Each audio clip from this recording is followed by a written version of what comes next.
This episode of Instant Analysis is brought to you by Platinum Storage Group and Real Estate Investments. For USCFootball.com, I'm Keely Eure here with Dan Weber. Instant analysis of day 13 of the Todd McNair NCAA trial. We finished the 2 days of Todd McNair's testimony. Today was mainly the cross-examination from the NCAA of Todd McNair. I thought it was an interesting cross-examination. We talked about yesterday, Kosta Stojilkovic, I think that's his last name. I'm sorry I'm mispronouncing it. He kind of waded into waters that he wasn't really, couldn't really tread that well yesterday about recruiting in the football world. And I thought it was an interesting tactic. This morning, he returned to those deep waters where Todd McNair is experienced in. And so he talked about the recruiting rankings. You know, Scout, Rivals, those sites at that time would rank the recruiters. And so Kosta kind of suggested that the real reason that USC let go of Todd McNair was because he wasn't a good recruiter anymore. And how did that play out? Yeah, I mean, you had two people talking about it. One of them who obviously completely, absolutely knew what was going on, and the other guy was asking him questions and was trying to make the point that, well, this recruiting rankings from, Rivals in 2006, and, well, maybe you were number 3 on that, but then we couldn't find you the rest. And Todd said, look, I mean, it's just, I was a national recruiter, but everywhere we recruited, we had a local recruiter. And so, you would, if you're, one of those sites, you just say, well, we'll give it to Jethro, the kids from, the city of LA, or we'll give it to whoever. He said, we didn't care about those things. That didn't matter. But we knew who recruited the kids, and they would bring me back to recruit Stephon Johnson, for example, from the city of LA, even though that wasn't my territory. But if they total up all of the rankings and the stars and the number of players you got, he said that would go to Jethro. He said that's fine, but he basically said it's meaningless, and all of those of us who know about it know it's absolutely meaningless. And I know that kind of taking a shot at our own business, but to try to decipher which guy on the staff should get credit for which kid is just, it's kind of silly. Yeah, well, to suggest that's why USC got rid of Todd McNair is just, it's. Well, that opened it up for Todd to be able to come back, and he just rattled off like 7 or 8 guys that he recruited that went to the, NFL. And he, in the one year, he said, and after that, because they said, well, you didn't get Percy Over, and he said, well, the next year you get Joe McKnight and Mark Tyler, the number 1 and 2 running backs in the nation. And I got them. They came here. Yeah. So they thought they had him, and they gave him a chance to really expand on what he did, how you do it, what matters. And again, they're talking to him on his territory about something he lived, and something he's an expert on. It surprises me. And it surprises you every time they go there. Yeah. They shouldn't go there. Sports, I know, is a tricky field for lawyers and people who just really don't live it every day, but it's puzzling. Yeah, it definitely was. The next thing that Kosta moved on to was the money that Reggie Bush gave Todd McNair. He actually produced the checks that Reggie Bush gave to Todd McNair. It totaled to over $61,000. I thought Kosta kind of hovered around the main argument he was trying to make, but he never made that point. And it kind of helped Todd McNair prove his point that he was close with Reggie, and Reggie helped him out, and that Todd McNair needed that financial help.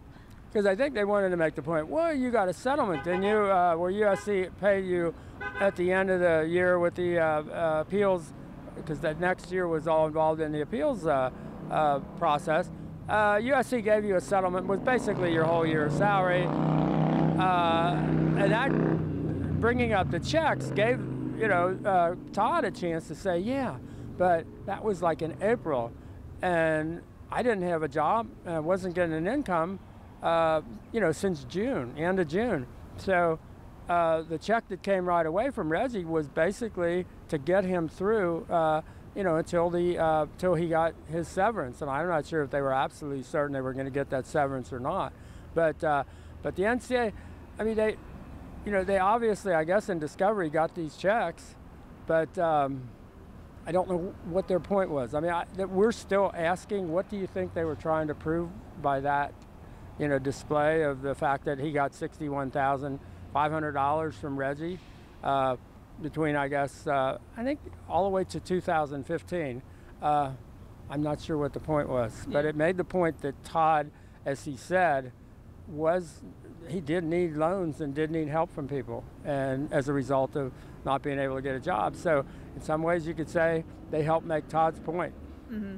The one punch that Kosta was able to land was that Todd McNair only reached out to 3 to 4 football teams, college and NFL, in the time that he was let go by USC until now at the trial. So that was the one thing. He never had an agent. That was the one punch, that argument that Kosta was able to make.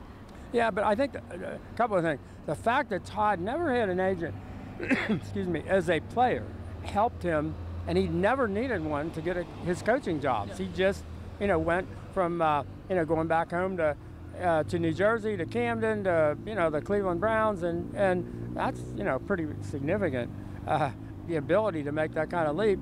And then USC came a-calling, and so he never had to have one. I think he also made the point that there's a cycle every year, and you basically have in college that the month of February, when after the season and coaches are getting fired or they're leaving and changing staffs, and he basically had somebody in most of those years, but it was like a one, and he also basically had the job both at Arizona Cardinals. They showed him his office. He'd signed 3 contracts. He met the players, all of that. He was, and remember reading back that everybody that covered the Cardinals thought he was their new running backs coach. He was pretty much, and then the owner said no. And then Temple, with Matt Rule, now the coach at Baylor, who did such a great job rebuilding Temple, wanted to bring him in. And somebody at Temple said no. But I think he made the point that it's not, and the NCAA keeps saying, why didn't you send that application? And it's so clear, if you know how this business works, nobody sends out applications. I mean, you would be laughed out of the profession if you are applying for a job at a college where there's already a coach. I mean, you just can't do that. You can't do that in the NFL either. It is personal contact, knowing one another. And then the NCAA said, well, they think they had him. This is amazing. They went through the transcript yesterday, and they took down the name of every single person Todd McNair mentioned. It was 30. Football players. Yeah, every football person. Yeah. Coaches, players, whatever. And they put a list up of 30 names and said, and you only reach out to three people on this list. And so Todd just totally takes this thing over, and he stands there and he says, he said, he's dead. He didn't say Alzheimer's, but, he's not in football anymore. He's a player. He was an assistant coach at, and then they got into, well, what about Lane Kiffin? He said, well, he's an assistant coach at Alabama. Yeah. That was Nick Saban. And what about Sarkis? Well, same thing. So when he got through the list of, eliminated all the players and all the people like the one staff, the Jets with Todd Bowles, there were 4 or 5 people on that list. They were all on that staff. Yeah. And when he got through the list, there might have been 5 or 6 left. Well, he, talked to 3 of them for jobs and kind of thought he might have had one. So it was interesting. He made it clear he didn't want Ed Orgeron to be calling, or he wasn't going to call Ed Orgeron because he and Ed didn't get, don't see eye to eye, didn't get along, which gave Bruce Boilett a chance to say, oh, there's really no SEC kind of presence in this for you, with going to the fact that here you are, the biggest conference, the strongest conference in football, 14 teams, and there was sort of no, and Todd said, well, I didn't know anybody there. But I think they're also setting up the testimony, the video testimony of Greg Sankey, who is the commissioner of the Southeastern Conference and the head of the Committee on Infractions currently. And one can only guess that the Southeastern Conference made a big deal about passing a rule that none of their schools could recruit a coach with an unethical conduct finding. And I think they're going there and saying this is kind of how the world is in college, in college sports was coming to when Todd was in this situation the last few years. And you could tell that the NCAA tried to head that off a little bit. But it's going to be interesting when we see the video deposition of Greg Sankey from the Southeastern Conference, because I'm sure they're going to go there again about applying for jobs and having a chance to get jobs, and they talked about the immediate press release that or kind of public statement of Todd's lawyer, Scott Thompson, the day the Infractions Appeals Committee came down with their decision. And the NCAA said, you said right there, that was less than a year, you said it was a death sentence for your career. But they didn't show the whole quote. And then Bruce gets up and shows the whole quote, which says, to the effect that if you're going to prejudge, as they say, they believe that Mark Emmert helped the decision be prejudged because he came out and said they got it right before the appeals committee. And he said, if you're going to judge things based on completely inaccurate record and the wrong facts, said that seems to be kind of a death sentence. So I thought they gave them a chance to answer. I think they did a pretty good job answering, and especially lead up to the very end, another strong close for Todd McNair. Yeah, well, that's the thing. In that sequence, Kosta kind of said, you knew that you couldn't come into this courtroom with a job because then you would look foolish saying that the NCAA ruined your career. And Todd was like, okay, that's a fair statement, but it set up Todd to have the most powerful moment of the day that really stuck with us, and I think the jury as well. Do you want to jump in? Okay, yeah. Go ahead. So Bruce Burley, Todd McNair's lawyer, kind of said, well, is this about the money? Like, do you want money out of this? And Todd was like, this is not about the money. Because the NCAA did ask, how much do you want? It's going to be millions, right? And this setup. Yeah, so then Todd was kind of the most fired up we've seen him. He kind of turns towards the defense and he said, you cannot make me know Lloyd Lake. It's never going to change no matter who you put me in front of, no matter how many trials. I don't know Lloyd Lake. And that was kind of the proverbial mic drop of, wow, okay, he does not know Lloyd Lake. Yeah, I mean, he's always said that.